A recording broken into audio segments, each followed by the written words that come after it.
Yo, what's up guys? The Insane Game Freak here to bring you another prize anime possessions video. Yeah! Hey look, at least it's not a year later. So I noticed on the last one, and I noticed this relatively early, but I didn't say anything. You guys were incredibly supportive for that. That thing currently has almost 150 likes. Even though the views aren't even over 1,000. The likes are way around the level of likes that I usually get on like my popular videos. So I think I figured it out. It's like even if the video doesn't do a lot of views, if I get a lot of likes, it kind of balances it out. Because that seems how it is. Like I'm doing that with the Durara reviews and everything kind of panned out really well for that. So we're going to do that for this too. So I'm going to go for another 100 likes. And if you want to surpass that, get that to 200, shoot. I will bust these out as consistently as I can. I want to be. That's the one thing I want to do this year is be a lot more consistent. I just want to be a lot more consistent. Period. Fuck the year. Just a lot more consistent. So, anyways, here's another prize anime possessions, and let's just get started with it. Engaged to the Unidentified. Now, this series in its own right was one of my favorite series. If no, I would argue it is my favorite series of last year. This is kind of funny because I just got this. Like, I got this today. I love this series so much. I will still say right now, this series holds the title for having the best little sister character, period. Like, my favorite little sister type characters in here. Granted, I don't really like little sister characters, but she is G. This is a prize anime possession purely because of how much I enjoy this series. I have watched this series about 6 times now. There are no fucks given. So it is so good. Also, different artwork for the front of it, for the disc versus the front. Same characters, different art. Love that. Even though they did reuse Kobani's art on the back, but seriously, one of my favorite anime possessions. The only thing I'm worried about with this release is that it's like 12 episodes on one disc. Granted, it is sub only, but it's 12 episodes on one disc, and we didn't get the OVA. That's the only thing that sucks about this. But seriously, it's my favorite series, and if this thing never gets any type of re-release with an English dub or the OVA, this will be one of those ones I will never sell purely on principle. Because this is the type of stuff you can show to your kids. I would show if I had a daughter, I would show this to her. So it's a really cute and enjoyable story. Moving on. We all know this had to be shown for multiple reasons. Now, Zatch Bell, for those who don't realize, is that recently, and by recently I mean like about a week ago, Crunchyroll announced that they have the dub of this on their site. Like it has, I think it's almost all the episodes except for I think like 100 and I think it's missing like 5 episodes from the dub. For those who are curious, Zatch Bell was one of those series that got started as a dub but didn't actually get finished as a dub. I think Zatch Bell in total has about 150 episodes, but only like 105 of them got dubbed. Well, Crunchyroll has like the 2 major arcs that got dubbed in there, which would be the beginning stuff and then like the Malordo Z Mamoto from 1,000 years ago arc. This box set has all of it too. It actually has all 105 episodes on 2 discs. Zatch Bell is literally one of my favorite series. I love the series to death. The series' dub is cheesy as shit. It's the only dub I can say that Jimmy Neutron is the main character. Yes, that is Jimmy Neutron's voice actor playing Zatch.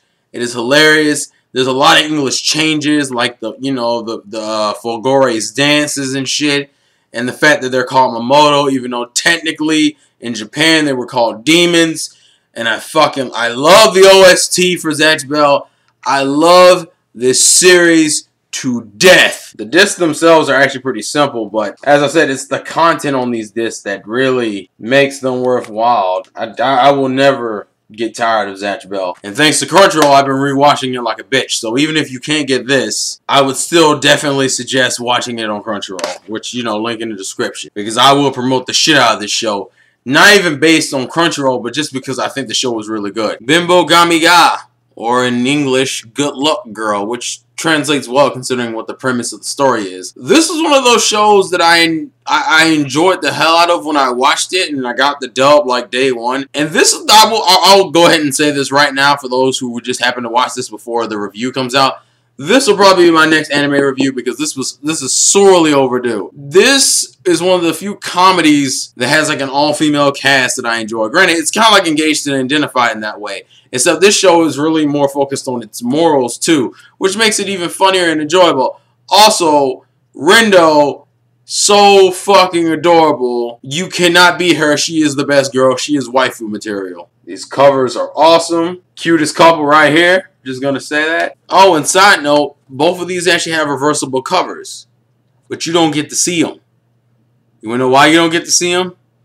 Because I want you to go buy the Blu-ray DVD combo pack. Because it's so good.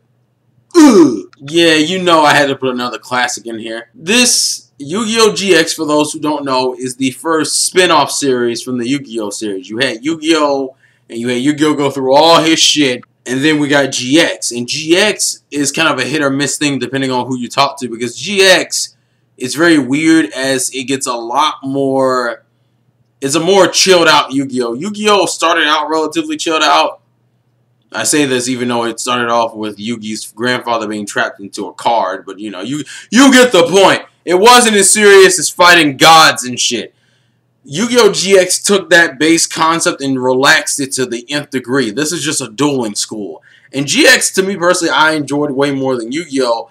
At least the later half of Yu-Gi-Oh! Because the one thing I love about GX, that GX didn't take itself so seriously. Elements of Heroes. Yu-Gi-Oh! GX was one of those series that, for all intents and purposes, wasn't necessarily amazing, but I couldn't help but to enjoy the fun and silliness of it all. I mean, for God's sakes, they have episodes in which these dudes are fighting animals. I mean, or we're fighting against cults. Because, you know, everything that we need to do is we have to stop the cult from taking over. It's funny because I don't even think that's in this season. But that's besides the point. It doesn't matter because you know what we need to do? You need to get your motherfucking game on! Ah! Still one of my favorite catchphrases in anime. Just going to throw that out there. And the last series that we're going to touch today is Angel Beats. Now, Angel Beats holds a very special meaning to me for something I've never really talked about before in a video. Angel Beats was one of the first serious series I watched. And when I say serious, I don't mean in terms of like violence and gore. I mean in terms of emotional seriousness. Like this is one of the first animes that hit me heavy emotionally. Like I kind of watched it and I just went, ooh! And I had to stop for I went, oh God. And then I realized 10 seconds later I needed to breathe. And it was rough.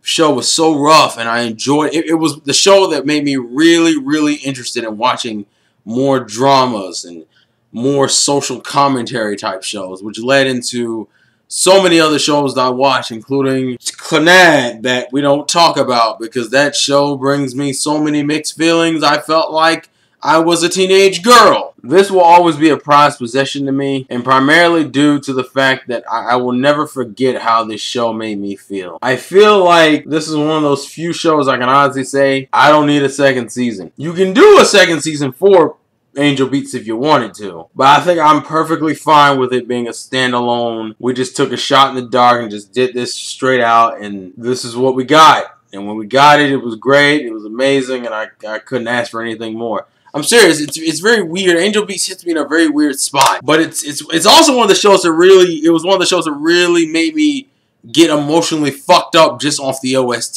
The OST for this shit is amazing, and I don't want to fangas it for too long, but Angel Beats is the shit. This is something I think everybody should watch. It was one of those old school, it was one of the first old school popular animes that wasn't mainstream that I sat there and went, why the fuck is this not on Toonami? Why the fuck was this not shown on TV? Why the fuck was this not pushed more? But it wasn't. And it was a shame, but that's his life. Anyways, that is it for the second installment of my anime possessions. As I said, 100 likes would be sorely appreciated. Please leave your thoughts and comments in the comment section below. Is there any particular series that really touched you in numerous ways, whether it was your nostalgia bone, whether it was your emotional heartstrings, whether it was just cool shit that you just happened to watch them recently and you liked so much that you bought the Blu-ray and DVDs for. For a lot of you guys, I know that probably was either Kill la Kill or Attack on Titan. I would say Akama got killed, but something tells me that that's not going to sell well here. Because I know Sentai has a license to it.